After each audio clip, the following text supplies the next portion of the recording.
Hai, selamat pagi teman-teman. Selamat datang di OYM, Open Your Mind. So, hari ini aku baru saja kelar jogging dan langsung aja mau nge-record buat hari ini kita berbagi insight yang aku dapat dari buku Atomic Habit. Ini udah lama banget, kira-kira 3 tahun lalu atau 3 sampai 2 tahun lalu. Ini banyak banget dibaca dan menjadi referensi bagi banyak orang untuk kita-kita yang pengen merubah kebiasaan atau yang mau ngebentuk kebiasaan baru, dari bagaimana kita memprogram ulang kebiasaan baru kita, atau bagaimana kita mau menghilangkan kebiasaan buruk yang sudah ada dan mungkin kita nggak sadari, teman-teman. So, watch till the end. Jadi teman-teman, sebelumnya buku ini ditranslate oleh Gramedia Pustaka dan sudah masuk New York Times, jadi tidak perlu diragukan lagi. Dan penulisnya adalah James Clear, yang sendiri adalah seorang ahli dalam pengambil keputusan. Dan websitenya memperoleh banyak kunjungan. Aku akan sharing 8 insight menarik personally dari aku, dan mungkin teman-teman yang udah baca buku ini dan ingin juga berbagi insight yang teman-teman dapat, boleh banget tulis di kolom komentar ya. Oke, yang pertama, tapi sebelumnya aku mau kasih gambaran besar dulu.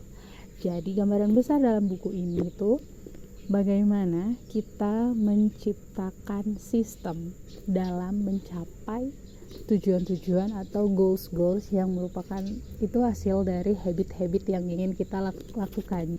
Jadi contoh, teman-teman punya goals untuk lebih fit, badannya lebih slim. Nah, itu goals. So, bagaimana kita merancang sistem atau habit yang membantu kita, yang memprogram kita untuk bisa mencapai tujuan kita.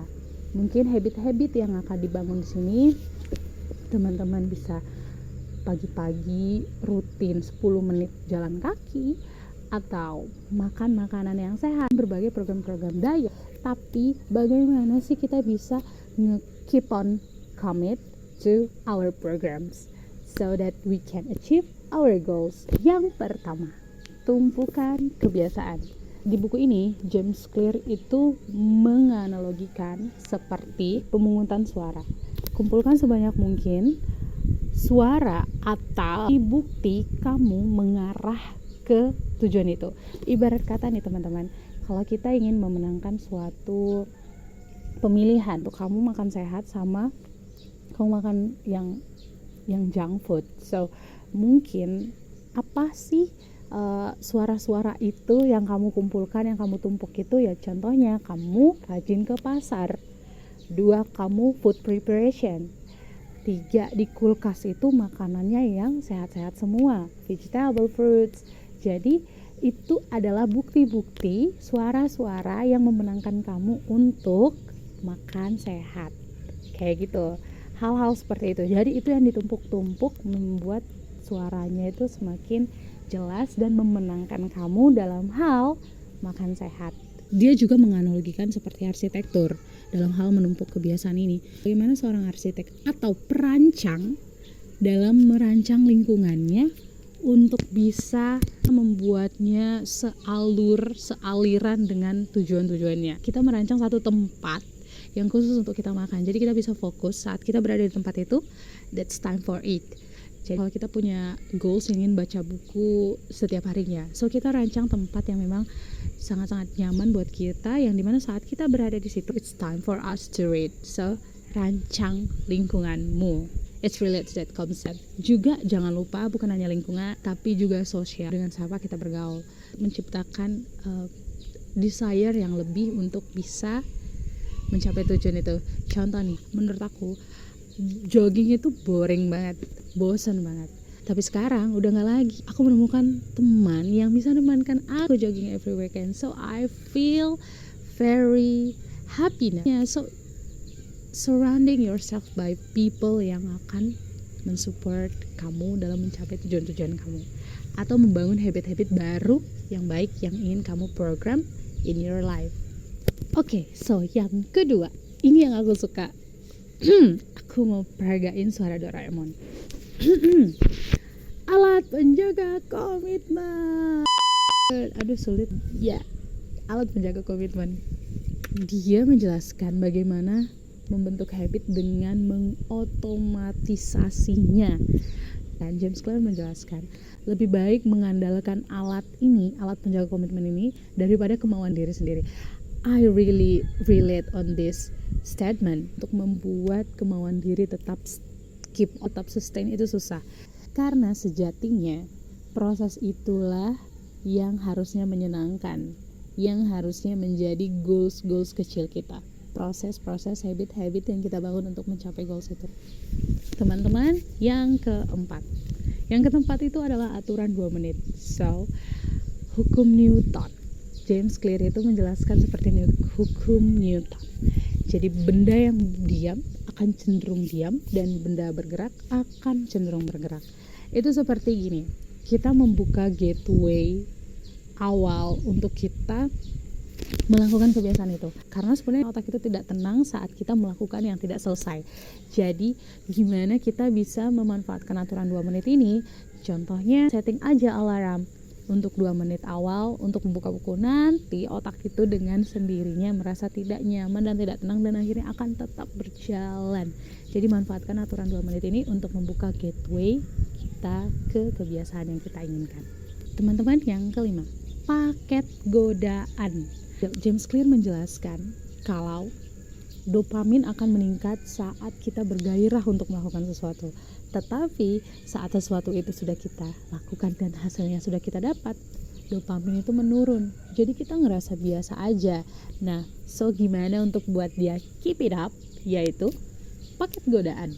Paket godaan tadi itu seperti menggabungkan keinginanmu dan keperluanmu. Jadi contohnya, nanti aku akan jogging selama 1 jam dan membuat konten buat teman-teman. Aku akan membuat minuman coklat dingin. Enak banget kan? So itu dia paket godaan tadi. So I will keep it up because I wanted to drink my cold chocolate. Yang keenam ini lucu. Aku malas tapi proaktif. Gimana tuh? Aku akan memanage kemalasanku. Aku akan memanage-nya dengan baik. Nah, jadi gimana kita menghilangkan hambatan-hambatan yang nanti saat kita menonton gitu kan. Jadi kita nggak berantakan gitu. Jadi termanage di situ. Jadi kemalasan kita termanageable. Ini yang aku suka banget tuh. Yang ketujuh, self control.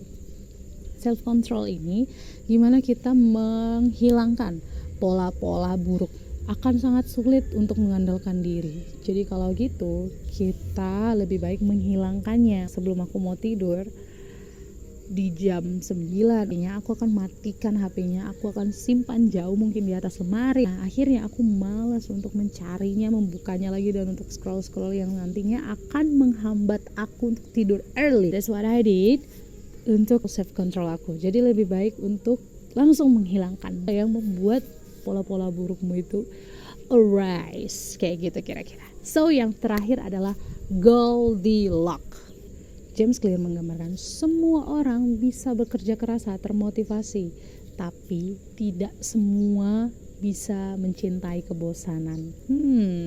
Mencintai kebosanan itu yang bisa membuat kita komit ya akan sesuatu. Jadi Goldilocks ini bagaimana kita berada di kondisi yang di tengah-tengah, kondisi yang ideal.